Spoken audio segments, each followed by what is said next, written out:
-6 + 4/2 या क्वेश्चन मध्ये 6 ला मायनस आहे तर 4 ला प्लस हे साइन आहे तर 2 हे अपॉन मध्ये आहे.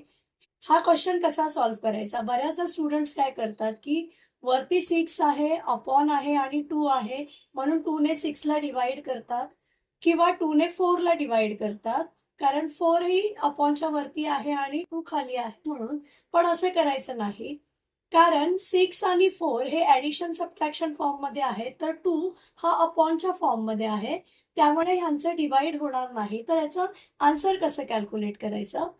या स्टेपमध्ये एक मायनस आहे आणि एक प्लस आहे, त्यामुळे या दोन नंबरमध्ये आपल्याला मायनसच करायचं आहे. तर 6 मधून जर 4 मायनस केला तर आन्सर येईल 2 आणि या दोघांमध्ये ग्रेटर नंबर 6 आहे आणि त्याला मायनसचं साइन आहे, ते तसंच आन्सरला देऊन टाकायचं.